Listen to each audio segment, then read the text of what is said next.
모든 백성에게 명령하여 이르되 아들이 태어나거든 너희는 그를 나일강에 던지고 딸이거든 살려두라 하였더라. 아멘. 여러분, 오늘 한 날도 주 안에서 기쁨을 누리는 복된 날 되시기를 주의 이름으로 축복합니다.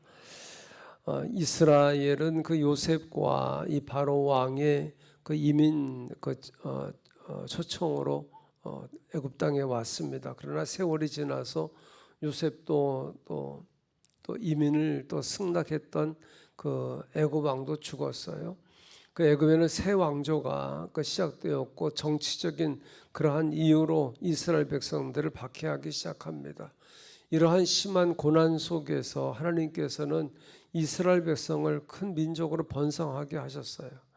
마찬가지로 지금도 교회와 또 성도들이 여러 가지 어려움을 겪는 그러한 상황에 처해 있다 할지라도 하나님의 역사는 굳건히 이루어지고 있다라고 하는 이야기입니다. 여기 이스라엘 백성을 우리가 이 교회로 비유할 수 있다고 하는 이야기입니다. 그러면 우리가 굳건히 서기 위해서 어떻게 해야 되느냐? 먼저는 그 양적인 부흥을 위해서 힘써야 된다고 하는 사실입니다. 우리가 여기 1절 그 이하를 보게 되면 야곱은 하나님의 은혜로 그 12아들을 포함해서 70명을 이끌고 애굽으로 오게 되었다라고 하는 것을 기록하고 있습니다. 이것은 큰 민족을 이루기 위한 하나님의 그 뜻이었습니다.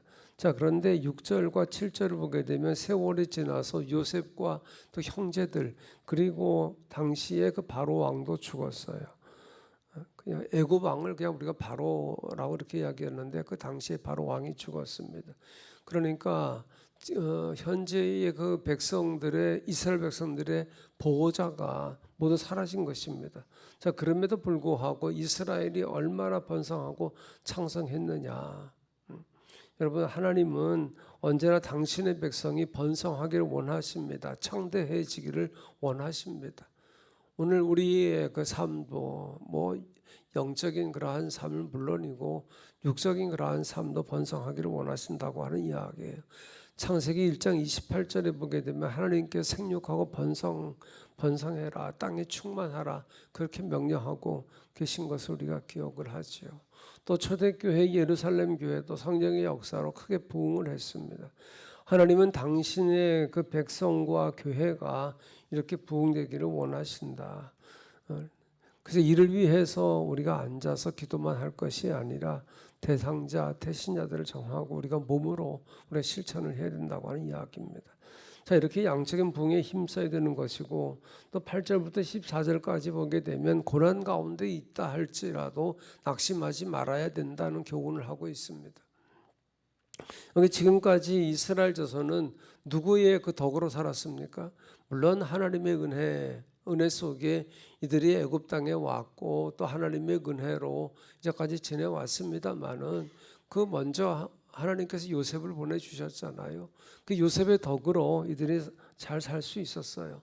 자, 그런데 요셉을 알지 못하는 새 왕이 새 왕조가 시작되고 이 번성하는 이스라엘 백성들로 인해 가지고 두려움이 생겼습니다.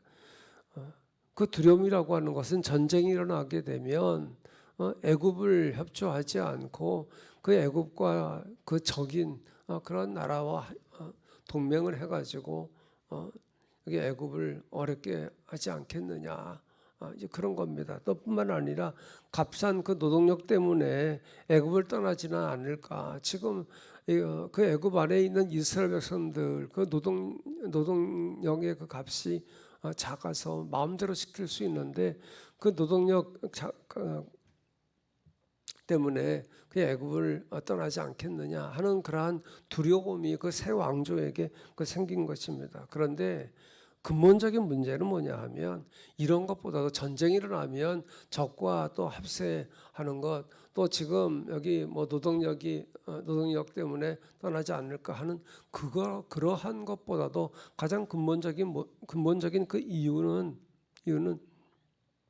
9절입니다. 9절에 보게 되면 그가 그 백성에게 이르되 이 백성이 이스라엘 자손이 우리보다 많고 강하도다. 많고 강하다. 이게 시기심입니다. 시기심 때문에 그렇습니다. 그래서 새로운 그 왕조의 그 바로는 노동력을 착취하고 강제 노동을 시키고 인구 증가를 억제하면서 이스라엘 백성을 노예로 삼고 말았어요. 여기 12절에 보게 되면 학대했다고 그랬습니다. 13절에 보게 되면 일을 엄하게 또 시켰다고 말하고 14절에 보게 되면 고역으로 생활을 괴롭게 했다 이렇게 기록하고 있습니다. 이처럼 애굽 안에 있는 이스라엘 백성들이 고난과 고통 속에 있었다고 하는 이야기. 분명히 앞서 말씀드린 것처럼 하나님께서 그 야곱의 그 가족들을 70여 명을 보낸 것은 하나님의 뜻이었는데 이렇게 학대를 한다고 해서 그 하나님의 그 뜻이 하나님의 역사가 무너지느냐? 그렇지 않다고 하는 이야기예요. 이스라엘은 학대를 받으면 받을수록 더 번성하고 창대해졌어요. 반면에 애굽인은 조급해지는 겁니다. 여러분 우리도 현재 겪는 삶이 힘든 환경이라 할지라도 하나님의 역사 가운데 우리가 있다라고 하는 것을 잊지 말아야 된다고 하는 얘기입니다. 세상의 권세나 사탄은 결코 하나님의 뜻을 막을 수가 없다라고 하는 이야기. 그다음에 15절부터 22절 마지막까지 보게 되면 성장을 위해서는 위험도 감수해야 된다는 교훈입니다. 새 왕이 바로는 그 이스라엘 백성들의 그 인구 증가를 막기 위해 가지고 강제 노동을 시켰어요. 또 그럼에도 불구하고 실패를 했어요. 그래서 이번에는 히브리 산파들을 불러서 이스라엘 여인이 출산할 때에 여자아이면 살려두고 남자아이면 죽이라고 하는 명령까지 합니다. 이때 산파들이 어떻게 합니까? 17절에 보게 되면 그러나 산파들이 하나님을 두려워하여 애굽 왕의 명령을 어기고 남자 아기들을 살린지라. 하나님을 두려워했어요.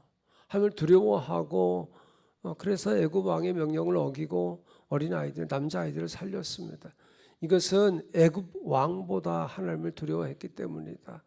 산파들은 자신의 생명을 내놓은 것이죠. 이 바로의 그 명령인데 그 명령을 어기게 되면 생명을 빼앗기는 것은 당연하지요.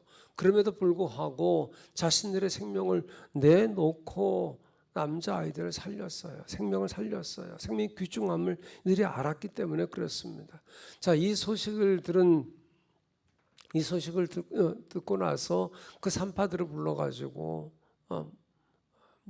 이유를 묻습니다.